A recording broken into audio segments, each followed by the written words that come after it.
Olá, seja muito bem-vindo a esse espaço que nós temos aqui na nossa Escola Bíblica Discipuladora para conversar um pouquinho sobre um problema, a dificuldade que nós tivemos na aula passada. Nós tivemos um problema técnico e não conseguimos fazer a interação, que é a leitura das perguntas, as respostas, os comentários, ao vivo. Então, o que nós fizemos, se você não acompanhou, é reunir tudo aquilo que foi levantado ali no domingo e também durante a semana, né, as perguntas que foram levantadas. E hoje a gente vai ter um espaço aqui para a gente responder essas perguntas, repercutir um pouquinho aquilo que a gente já conversou na aula 2, para que o entendimento seja completo. A nossa ideia, o nosso objetivo é que você compreenda, esteja junto conosco, participe, é por isso que estamos aqui, né, pastor? Com certeza. Nós tivemos várias perguntas registradas ali no chat e hoje nós queremos trabalhar. E vamos começar ali com a pergunta do Carlos Felipe Marques, né? Isso. O mundo dos mortos é o inferno ou é outra coisa? A dúvida do Carlos Felipe Marques. Professor Leandro, o que a gente pode acrescentar para ele aqui? Essa é uma questão que repercutiu bastante, né? Nós tivemos outros comentários também nesse sentido, questionando a respeito do inferno. E assim, só uma questão que a gente tem que tomar cuidado, porque a gente vai ter uma aula na sequência onde a gente vai conversar sobre sentenças eternas. E lá a gente vai explicar um pouquinho melhor a visão bíblica do inferno, né? O que a Bíblia, afinal de contas, fala sobre o inferno. Só que inferno é uma palavra difícil na Bíblia, assim. Só para a gente conseguir esclarecer isso para o Carlos, né? É uma pergunta, é uma palavra que ela, às vezes, ela tem um significado e às vezes o outro. Por isso que, muitas vezes, é mais fácil você procurar a palavra grega ali, o que o texto está falando. E aí você vai encontrar, às vezes, sendo referindo a uma palavra chamada Hades, com H, e uma palavra chamada Gina, ou Gina, né? E lá na aula que a gente vai tratar desse ponto, a gente vai esclarecer um pouquinho melhor. Mas, basicamente, a ideia é que o Hades, ele, biblicamente, é um local onde as almas, né, daqueles que morrem sem ter Deus, né? Aqueles que não são salvos, eles vão aguardando o juízo final. Então, eles ficam, quase como um estado intermediário para que no final, sim, após a ressurreição do seu corpo também, eles sofram o juízo, e daí a Bíblia vai dizer que o inferno vai ser jogado no lago de fogo. Então o Gina é esse destino eterno que está aguardando posteriormente, né, pastor? E é sempre bom lembrar que os mortos, eles pertencem a Deus independente da condição. Se você morreu em Cristo Jesus, você está sobre a guarda de Deus, o lugar aonde os mortos estão, os salvos, sobre a guarda de Deus. Mas os ímpios também. Então, a condenação lançará a impiedade no inferno, a gente sabe, no lugar de choro, no lugar de lamento, no lugar onde o verme não morre e o fogo não se apaga. Né? E quando a Bíblia fala de inferno, ela traz esse entendimento. Mas é importante entender que os mortos, eles estão sobre a tutela do Deus da criação, do Deus Todo-Poderoso. Verdade. E na aula correspondente a gente aprofunda um pouquinho mais sobre esse tema. Então, Carlos, fica o convite aí para que você fique ligado aí, que nas aulas seguintes a gente vai tocar nesse ponto. Como eu falei, existiram outras perguntas que também giraram em torno desse assunto. Tivemos várias participações, pessoal comentando, inclusive dando opinião ali. Isso é muito interessante, muito legal. Eu convido você a participar de fato. Às vezes uma colocação sua, às vezes um comentário, uma experiência, edifica as outras pessoas, edifica a gente e a gente cresce junto para a glória de Deus. A Marilande colocou, pastor, morte sem Cristo, aniquilação. Morte com Cristo, ressurreição. Esse comentário deu até uma discussão ali no chat, né? Especialmente a parte da aniquilação, porque isso traz uma ideia que é uma ideia bem difundida hoje, né? A ideia de que a morte sem Cristo, de fato, é o deixar de existir, só que a perspectiva bíblica não é bem essa, né, pastor? Não existe na Bíblia a possibilidade de você fazer essa afirmação, por mais difundido que seja em algumas religiões e alguns grupos até mesmo cristãos que defendem isso, mas a aniquilação não existe. O que a Bíblia fala é de vida eterna e morte eterna. E aí a morte não no sentido de deixar de existir. O ser humano foi criado por Deus para ser eterno. Independente do destino, a eternidade é algo que faz parte da criação de Deus. Então, quando nós pensamos em morte, nós não podemos pensar em inexistência, alguém que deixou de existir. Biblicamente, não existe texto, não existe versículo para colocar a inexistência de um ser em qualquer hipótese. Então nós não cremos nisso, não acreditamos na doutrina da aniquilação, do aniquilamento da alma. Isso não é uma possibilidade bíblica. Você pode olhar lá Mateus 25, no verso 46, quando no mesmo versículo ele vai falar das duas coisas. Fala da vida eterna e da morte eterna. Então, não tem como eu olhar para um texto sem nada estar indicando e eu relativizar. Não, aqui é só o deixar de existir. Não, vida eterna é existir para todo sempre. Não faz sentido. Nós, como estudantes da Bíblia, nós temos que ter esse cuidado e esse respeito ao texto. O texto, ele é bem claro.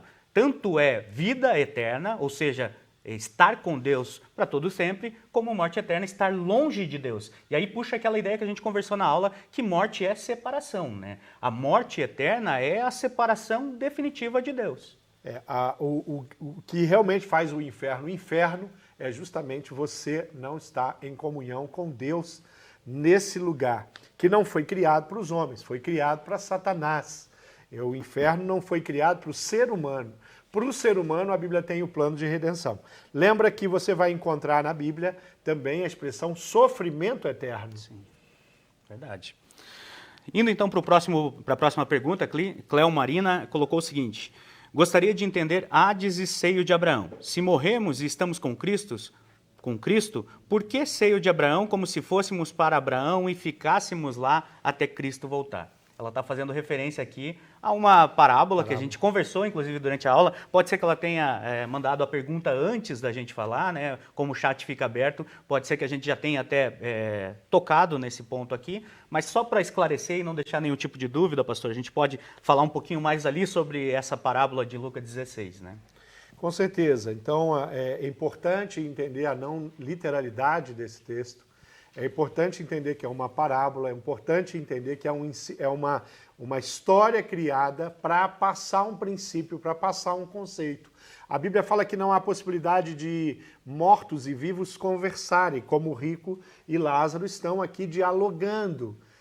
Não existe essa possibilidade. Existem textos bíblicos que diz que quem está aqui não pode se comunicar com quem está lá e vice-versa. Isso defende, inclusive, uma posição que nós temos onde esses dois mundos não se conversam. Existe hoje, infelizmente, pessoas que são escravas de diálogos com os mortos, mães que perderam seus filhos, e a Bíblia não dá essa possibilidade. Uma mãe que vai a qualquer lugar para conversar com seu filho, um marido que vai a qualquer lugar para conversar com sua esposa falecida, a Bíblia não dá essa possibilidade e condena essa atitude. É importante a gente lembrar disso. Então, Rico e Lázaro não tiveram um diálogo, isso aqui é simplesmente uma parábola para ilustrar. Então, a gente tem que entender que não existe, de fato, essa possibilidade. É legal a gente pensar que as parábolas, elas trazem verdades, né? São histórias contadas para trazer algumas lições.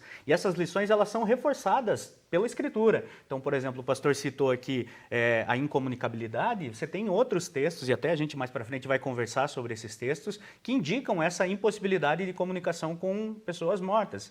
Ele falou da existência de consciência após a morte. Você tem outros textos que indicam a consciência após a morte. Então, as parábolas, elas trazem uma lição moral e elas têm elementos que são reforçados. Eu preciso olhar a parábola entendendo à luz de toda a Bíblia, né? Os conceitos vão estar presentes ali. E uma coisa também que é interessante, talvez a gente tocar dentro dessa pergunta que foi levantada, é que os teólogos, eles costumam, né, você pegar qualquer livro de teologia sistemática, você vai encontrar lá uma expressão chamada estado intermediário, né?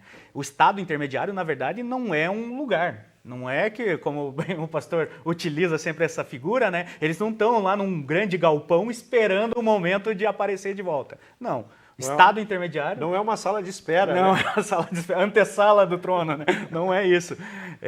O estado intermediário é uma condição. É uma condição intermediária porque ainda não aconteceu a ressurreição. Então, a partir do momento que há a ressurreição, aí há o estado eterno. Basicamente, essa é uma questão importante. O Luiz Neves colocou o seguinte, pastor. Ele toca ali, a primeira, são duas perguntas, a primeira a gente já pincelou, que é, e sobre o inferno, ele existe? A gente vai conversar também mais para frente uma aula seguinte. E a segunda pergunta é: aceitar Jesus como único e suficiente Salvador é a única chave para a eternidade? O inferno é, sim, um ensinamento bíblico claro. Em momento algum, a palavra deixa alguma dúvida da existência desse lugar, e ela ainda fala que o diabo e seus anjos vão ser lançados no inferno, condenados naquela batalha com Miguel, livro de Apocalipse. Mas é importante entender que a chave para ir para o homem, ele já está condenado ao inferno. O ensinamento importante é esse. A humanidade já está condenada ao pecado, à separação, à desconexão do homem com Deus, lá desde Adão e Eva, já coloca o homem. O homem já está sob condenação. E a única forma de você, de fato, não ir para o inferno é através de Jesus. Ninguém vai estar no céu por ser bonzinho, ninguém vai estar no céu porque fez muitas boas ações. Pessoas, humanamente falando, que são boas, né, vamos dizer assim, pessoas que valorizaram sua família, mas que não provaram, não reconheceram Jesus como Senhor e Salvador da sua vida, estão condenadas, vão para o inferno por não ter Jesus como Senhor e Salvador. A Bíblia fala que não há salvação em nenhum outro. Isso está registrado em João, em 1 Timóteo, capítulo 2, versículo 5. Não há salvação em nenhum outro, pois debaixo do céu não há nenhum outro nome dado aos homens pelo qual devamos ser salvos. Então, só através de Jesus.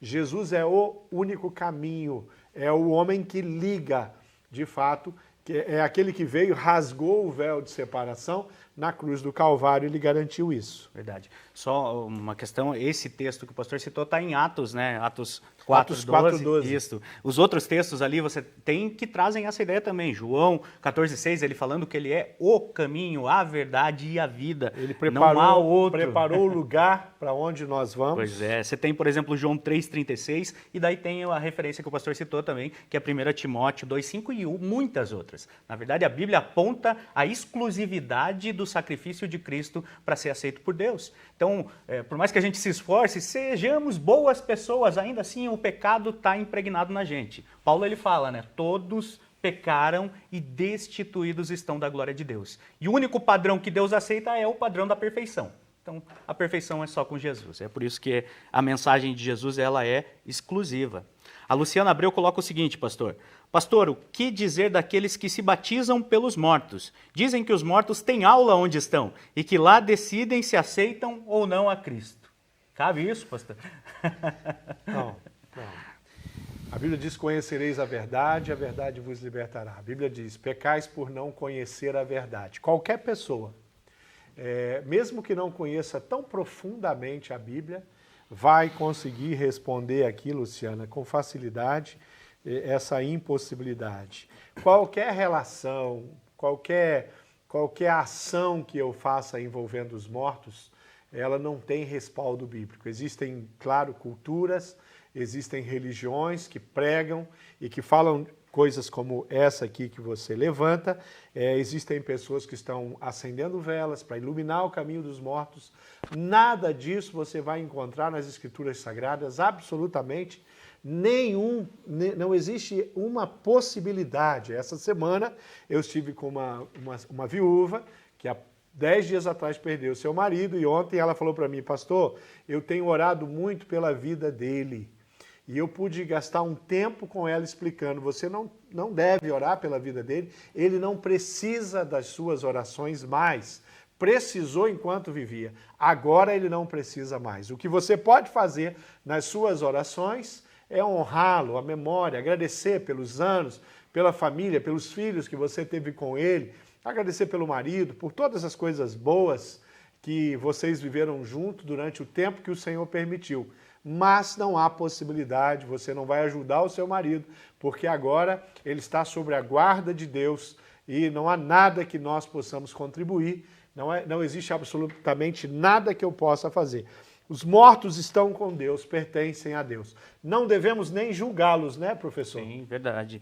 Esse é uma ideia bem difundida, né, pastor, por algumas religiões que são legalistas, né? Porque eles dizem o seguinte: olha, a gente precisa cumprir toda a lei. Então, por exemplo, se os meus pais não cumpriram a lei, eu, como filho, devo cumprir em lugar deles. Mas essa parte de uma perspectiva errada do próprio Evangelho, porque quem cumpriu definitivamente a lei foi Cristo, e nós só somos salvos quando nós nos apropriamos dessa graça que Ele alcançou. Então, eu não preciso cumprir toda a lei para ser salvo, eu preciso receber a Cristo, porque Ele cumpriu a lei.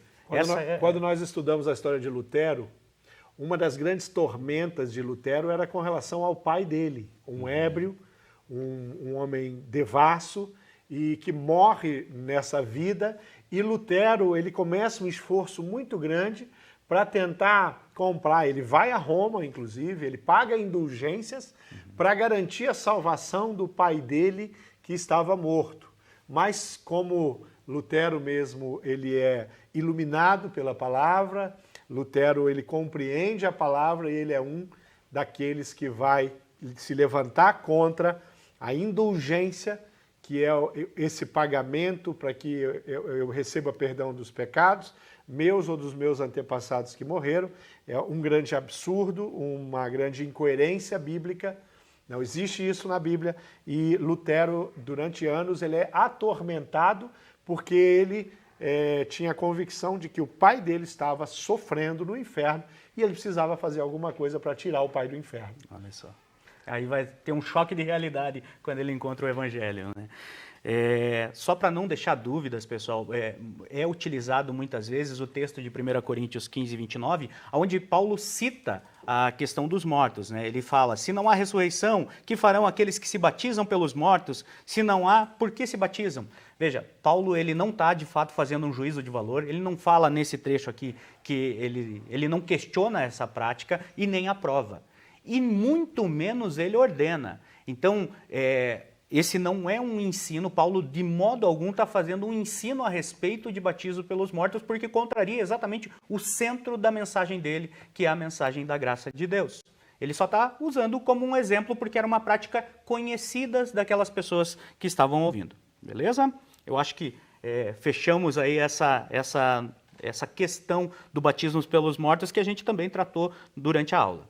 Tem uma outra pergunta aqui do 2004, Marlin coloca o seguinte: o que seria a morte para o caso de Enoque e Elias, pastor? Enoque e Elias não experimentaram a morte, né? Não experimentaram a morte. Enoque e Elias, eles são, eu falo assim, profetas com a sua própria vida. Eles estão mostrando e apontando para o futuro o que acontecerá com a igreja. Eles foram arrebatados, eles foram levados aos céus. Não houve um corpo. Moisés também, existe essa possibilidade, né? O corpo de Moisés não foi encontrado. Não dá para afirmar com todas as letras que ele foi arrebatado, mas de alguma forma ou Deus escondeu o corpo dele ou Deus levou Moisés. Sim. Então eles foram levados aos céus. Então eles não provaram a morte. Esses homens não provaram a morte, assim como aqueles que vão passar pelo arrebatamento também não vão provar a morte física. Sim, é uma figura, né, que aponta para o futuro, inclusive, né? Legal. O Emerson Comono, ele pergunta o seguinte: como o corpo glorificado carregará as feridas da morte, tal como as mãos de Jesus na cruz, pastor? Quem passou por uma experiência aí de uma morte traumática, de acidente, algo sério, vai carregar isso com ele para o corpo glorificado? A Bíblia fala sobre isso? A Bíblia fala que nós vamos reconhecer as pessoas. Lá eu verei Abraão, lá eu verei Isaac, lá eu verei Jacó, lá eu vou conhecer pessoalmente o apóstolo Paulo e vou me reencontrar com os meus queridos que já partiram. A gente sabe disso. O que a gente tem de concreto com relação a isso, Jesus, quando retorna, quando ressuscita dos mortos ali, já no estado glorificado, mas não antes de subir aos céus, Tomé tem aquela grande dúvida e Tomé fala: se eu não tocar nas marcas, né, nas chagas de Jesus ali, eu não vou acreditar. Jesus, então, em seguida, vai até onde Tomé está, e a primeira coisa que Jesus fala, Tomé, vem aqui, toca aqui nas minhas mãos, toca aqui na ferida. Ou seja, o corpo de Jesus tinha as marcas, tinha as chagas. Mas eu, professor Leandro, teria dificuldade de afirmar que você vai estar lá com as cicatrizes que você tem da sua infância, né? Como teria dificuldade também de explicar, a gente falou um pouco sobre isso, de qual vai ser a condição, aquele bebê. Vai estar bebê lá, nós vamos carregar crianças no céu, porque bebês não andam, né? Não caminham, ou os bebês vão caminhar no céu. Então são perguntas que estão guardadas para você, para mim. Quando chegarmos lá, nós vamos ter vislumbrado e vamos saber exatamente como é o lugar precioso, maravilhoso que foi separado para os justos. Verdade. Esse ponto é importante a gente perceber que, assim, as feridas de Jesus, nem todas elas estavam evidentes para todo mundo. Por exemplo, Jesus teve uma coroa de espinhos. Imagina como Jesus ficou teve mudado assim, a sua aparência por conta da coroa de espinhos, por conta das surras que levou, corpo todo machucado. E quando ele ressuscita, as pessoas não veem isso. O único relato de uma ferida é a ferida das mãos, né? Então, muito mais dá a ideia de que aquilo ali fazia parte da identidade de Jesus. Uma representação do que tinha acontecido. Isso, Jesus está mostrando ali para mostrar que de fato era ele. Então, para os discípulos aquilo era um sinal de vitória. Ele falou, olha, eu passei por tudo isso aqui e venci a morte. Mas não tinha nenhuma outra evidência de sofrimento, de machucados, nada disso. É mais um sinal de vitória. É por isso que o ensino bíblico parece indicar que não, nós não carregamos, até porque a ideia é que nós teremos um corpo perfeito, um corpo aperfeiçoado. Legal. Glorificado. Glorificado, verdade. Gislaine, né? Gislaine Rezende coloca o seguinte, pastor. Poderiam falar de versículos sobre consultar mortos? A gente até citou ali essa impossibilidade durante a aula, né? E você tem um ensino que é bem claro, especialmente no Antigo Testamento, a esse respeito, né, pastor? É uma palavra bem dura, né, da parte de Deus para os homens. Tem uma palavra de repreensão ao povo. Quando a gente estuda o povo de Israel, exatamente quando a Bíblia fala da corrupção daquele povo se envolvia com a cultura e essa era a cultura. Culto aos mortos, adoração aos mortos, como é presente em muitas culturas hoje. E a palavra de Deus, ela sempre traz uma palavra firme, tipo assim, não faça isso, não brinque com isso. Alguns estudiosos, eles defendem, se Deus é tão enfático com relação ao não faça isso, será que não é uma possibilidade? Será que não existe essa possibilidade? Isso é uma discussão teológica, porque a ira de Deus, parece que o coração de Deus se ira quando ele vê o ser humano tentando falar, tentando comunicar-se com os mortos. Então é importante a gente entender que existe sim uma séria repreensão bíblica com relação a essa tentativa, Isso. Você tem, por exemplo, no Antigo Testamento, eu separei algumas referências aqui, essa tentativa de consultar os mortos é chamada de abominação. Você tem Levíticos 26, você tem Deuteronômio 18, do 9 até o 12, você tem 2 Reis, capítulo 21, verso 6, você tem o episódio que a gente citou em aula de Saul ali, em 1 Samuel 28, onde Saul é rejeitado como líder porque ele havia feito esse tipo de tentativa. O texto é bem claro nesse sentido. Ele tenta falar com Samuel, ele está tentando buscar conselhos de alguém que foi conselheiro dele durante muitos anos. Sim. E no Novo Testamento isso também vai estar presente, especialmente nas questões relacionadas à magia, a algum tipo de magia, algum tipo de contato com esse mundo espiritual. Você tem, por exemplo, Atos 19, do verso 11 até o verso 20, questionando uma questão envolvendo essa magia, né? A magia sendo condenada, e você tem uma referência lá de Apocalipse 21, 8, quando ele fala que essas pessoas que praticam tais coisas, eles são rejeitados, eles não são recebidos no reino celestial. Beleza? Acho que dá para você aí ir com calma, olhando o vídeo, anotando as referências e olhando na sua Bíblia até, porque esse é o propósito da gente estar aqui, né?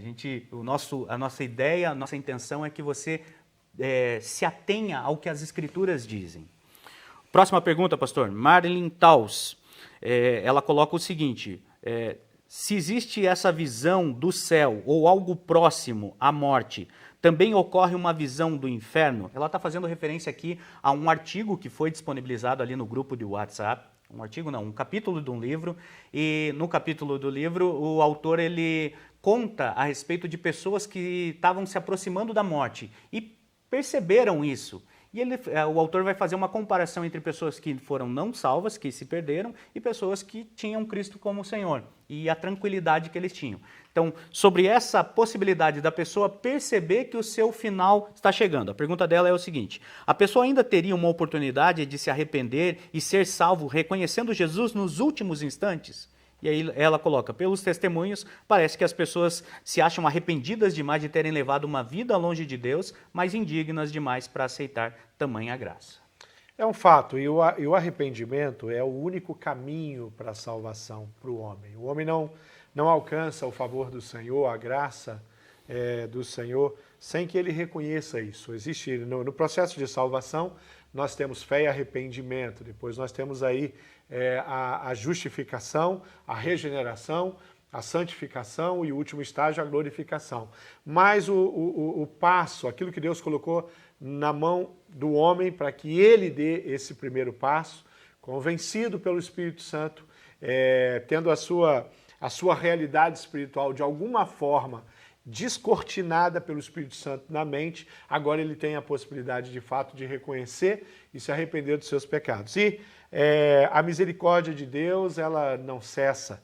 Nos últimos instantes, muitas pessoas são salvas ali, no momento da morte, no último instante da sua vida. Temos presenciado, temos muitos testemunhos de pessoas que ali confessaram Jesus, pessoas que pediram perdão para toda a sua família, e que durante uma vida inteira não fez isso, durante uma vida inteira prejudicou pessoas, mas a graça abundante de Deus é tão grande que diante de um coração genuíno, sincero, um arrependimento genuíno, independente da história, independente da quantidade de erros ou pecados que a pessoa cometeu, Deus é sempre pronto a salvar essas pessoas quando há o arrependimento genuíno. Não é só uma simples declaração.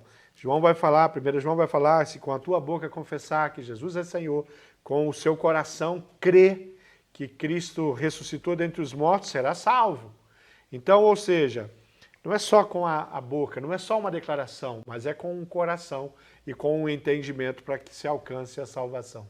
E biblicamente nós temos um exemplo clássico disso, né? O ladrão na cruz, ali nos últimos instantes da sua vida, ele decide por Cristo. E a frase de Cristo é: você estará comigo hoje no paraíso. Então, há esperança, enquanto há vida, há esperança de que a pessoa possa, de fato, receber. Uma coisa importante que ela coloca ali, pastor, as pessoas percebendo que a morte vinha e distante de Deus, eles até reconhecem que o destino delas é terrível, mas não conseguem se arrepender. E aí é importante a gente frisar que há uma distinção entre arrependimento e remorso. Arrependimento é quando eu reconheço a minha situação de pecador e o meu destino iminente e eu busco um auxílio em Deus, busco um auxílio em quem de fato pode me ajudar. Isso é arrependimento. Eu largo a minha vida para buscar algo melhor. Remorso não, é quando eu só fico pensando como a minha vida foi terrível, pensando nas maldades que eu fiz, pensando e não há nenhum tipo de esperança. Então essa distinção bem clara está no livro aí. Eu até quero aproveitar esse momento para convidar, se você não faz parte do nosso grupo do WhatsApp, se inscreva lá, a gente vai deixar o link aqui na descrição do vídeo, você pode clicar, entrar direto no nosso grupo, lá a gente compartilha trechos de livros, dos livros que são citados nas aulas, vídeos, os comentários, você tem a possibilidade também de interagir conosco. Beleza? Última pergunta, pastor, que eu coloquei aqui no final, é mais um comentário, na verdade, mas fecha bem a tônica da aula, aquilo que a gente pretende tratar ao falar sobre a morte, é o seguinte, Arlete coloca o seguinte: a morte de um filho causa muita dor. O único consolo é a convicção de que ele está com o Pai e que vamos nos encontrar. Tem que ser essa a nossa perspectiva, né, pastor? Irmã Arlete Nogueira, pastor Décio Nogueira, eles são a autoridade máxima nesse assunto. Eles perderam um filho há poucos anos atrás, de uma morte súbita, um jovem amado, um filho amado, precioso, que tinha saúde, tocando a vida, e de repente ele tem ali uma morte súbita. Então, irmã Arlete e pastor Décio sabem a dor de perder um filho, uma experiência que nem eu, nem o professor Leandro aqui temos, e podemos aprender, e através da palavra e do depoimento de tantas pessoas, né, como a irmã Arlete e o pastor Décio, que perderam um filho querido, o consolo do Espírito Santo. E essa convicção é o que a irmã Arlete é o depoimento dela. Essa certeza de que a morte do filho não foi o fim do relacionamento entre eles como família, que ela vai reencontrar o filho. Isso tem nome e sobrenome, chama esperança. E é Jesus Cristo realmente quem nos dá essa esperança, quem garantiu isso na cruz do Calvário. Verdade. Sabemos que vamos encontrar pessoas, sabemos que vamos viver eternamente como uma só família, um só povo, em unidade, habitando o céu na presença de Deus. Isso conforta o coração de qualquer um que conhece a palavra de Deus. É isso. Muito obrigado pela sua participação, Deus os abençoe e não perca a nossa próxima aula, ela está riquíssima e vai ser de grande proveito para a sua vida. Deus abençoe.